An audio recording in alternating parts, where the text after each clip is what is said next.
김계홍의 인생 스케치.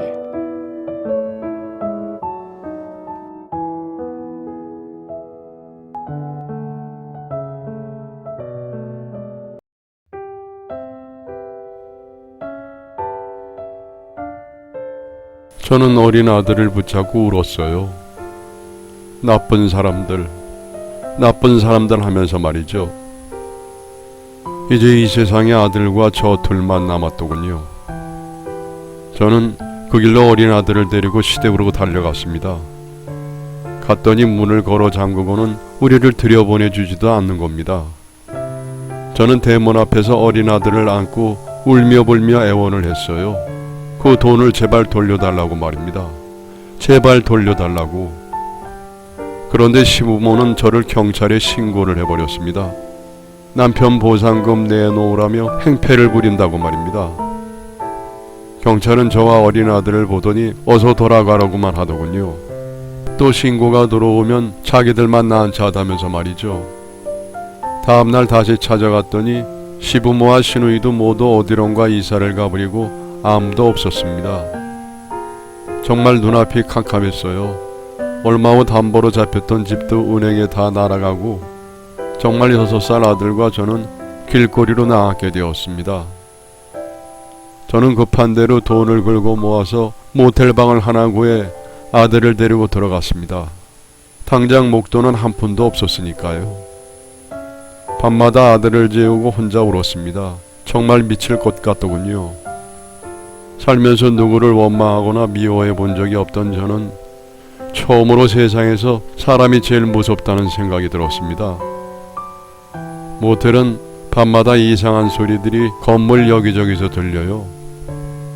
저는 일부러 TV를 크게 틀어놓고 귀마개를 끼운 채 어린 아들을 일찍 재웠답니다. 끔찍한 하루하루였습니다. 그래도 우리 모자는 달리 갈 곳도 없었고 주위에 도움을 받을 곳도 없었어요. 돈도 다 떨어져서 라면 한 봉지로 어린 아들에게 먹이고 저는 모텔 화장실 수돗물로 하루를 버티며 그렇게 목숨을 부지하고 살았죠. 그냥 우리는 그렇게 세상에 버려진 것만 같았습니다.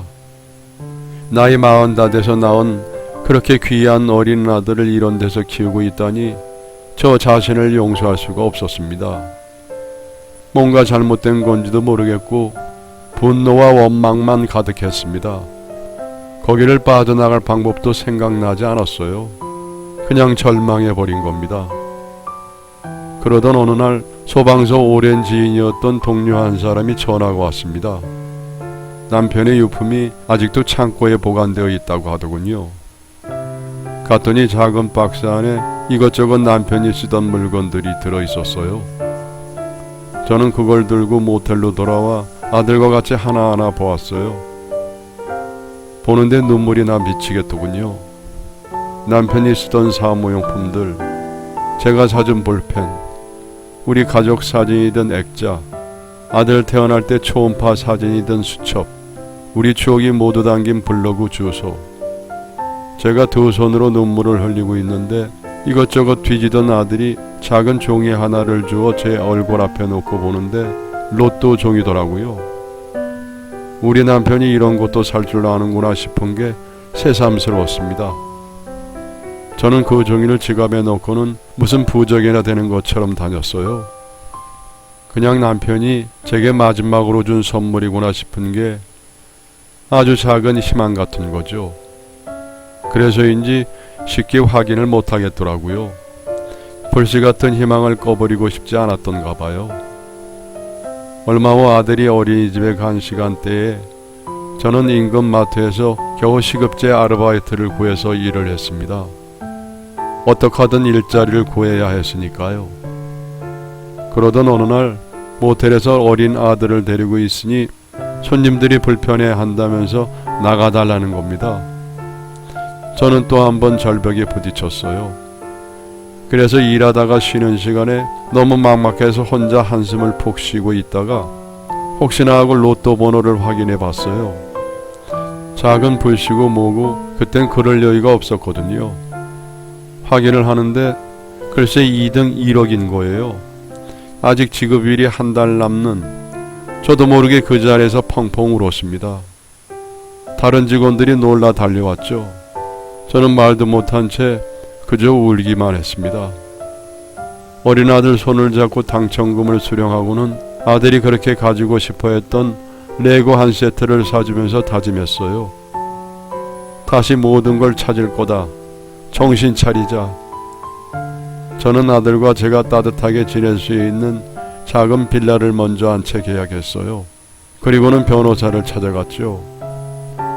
지금까지의 모든 일을 들은 변호사는 직계 가족이 있고 그 가족의 승인 없이 몰래 훔쳐가서 보상금을 찾는 행위는 불법이고 사기라는 겁니다. 저는 순간 남편의 그 목숨값을 꼭 되찾고 싶다고 했더니 변호사는 꼭 그렇게 될 거라고 하더군요. 그러면서 시부모와 시누이가 사는 곳을 수소문하기 시작했어요. 다른 형제들도 있기 때문에 아는 번호는 전부 다 샅샅이 뒤졌죠. 그렇게 한 달을 수소문한 어느 날 남편의 막내 형수가 제 번호인 줄 모르고 실수로 전화를 받는 거예요. 모든 가족이 제 번호를 차단하고 전화도 못 받게 협박을 했다지 뭡니까. 그래도 이 형님은 마음이 여린 편이라 내내 우리가 걱정이 되었던 모양이에요. 시부모의 주소를 알려주더군요. 저는 곧바로 소송을 했습니다. 제가 소송을 한 후 시댁 사람들은 하루가 멀다고 제게 전화를 해댔어요. 협박의 회유에 이 거머리 같은 미친년이 돈독이 올라서 어디 내 아들 목숨값을 지가 차지하려고 들어. 시어머니의 욕설이 전화기로 매일 들려왔습니다. 저는 하나도 빠짐없이 녹취를 했어요. 더 이상 이런 사람들과 상종하기 싫었으니까요. 남편이 평생 이런 사람들을 가족이라며 그렇게 모든 것을 내줬지만 저는 그럴 수가 없었어요. 아들과 저를 길바닥에 내몬 이 악마들을 저는 용서할 수가 없었습니다. 시누이는 어떻게 알았는지 제가 일하는 마트까지 찾아왔어요. 직원들과 사람들이 있는데 갑자기 제 머리를 잡아 낚아채더니 사정없이 쥐어뜯는 겁니다. 남편 잡아먹은 년 내 동생 살려내 이 약독한 년아. 아휴, 정말 경찰도 오고 변호사도 제가 불렀습니다. 시누이는 제가 아주 냉정하게 처리하자 당황하더군요. 변호사는 소송 중이니까 절대 아들과 제 근처에 오지 못하도록 경고를 했어요. 시누이는 겁을 먹고는 돌아가더군요. 결국 돈을 달라는 거죠. 하지만 저는 죽어도 남편 목숨값을 그 인간 같지 않은 것들에게 줄 수가 없었어요. 변호사는 조금만 참으라면서 위로하고는 돌아갔습니다. 그 후 저는 그 사람들 연락처를 모두 수신 거부를 해버렸죠. 결국 소송은 승소했고 남편 앞으로 받은 모든 보상금과 연금까지 전부 내게 돌아왔습니다. 그리고 아들과 제 옆에 와서 협박을 하면 구속이라고 했어요. 정말 그제야 마음이 놓였답니다. 남편 보상금으로 저는 집 근처에 작은 가게를 하나 구해서 그때부터 북카페를 운영했습니다. 젊은 시절 때부터 여행을 좋아했기 때문에 블로그에 남았던 여행 사진들과 경험담을 담은 책도 출판했고, 아들은 유치원이 끝나면은 가게 앞에서 유치원 버스에서 내려와 달려와서는 엄마 나 핫초코 한답니다. 우리 가게 핫초코는 어린이들 사이에서 인기 만점인 메뉴거든요. 저는 다시 오래전 저로 돌아가고 있는 중입니다. 이제 봄이 되면 아들을 손을 잡고 남편을 처음 만났던 쌍계사 벚꽃 터널도 가고 용궁사도 간답니다. 그리고 이제는 남편이 아닌 아들과 함께 사진을 찍어 가게 한쪽에 붙여놓았죠. 이렇게 다시 평화로운 날을 주신 돌아가신 어머니와 남편에게 진심으로 늘 감사하고 하루하루 살아간답니다. 그리고 남편과 친정 어머니를 같은 납골당에 나란히 안치했습니다. 가끔 아들과 함께 찾아가 남편과 어머니를 나란히 만나고 오죠. 이제 내년이면 아들도 초등학교 입학을 한답니다. 남편은 하늘에서도 우리 모자를 늘 보살피고 있다는 걸 이제는 저는 확신하고 있습니다. 동네의 작은 북카페지만 저는 알차게 운영을 하면서 아들을 남부럽지 않게 키울 작정이랍니다.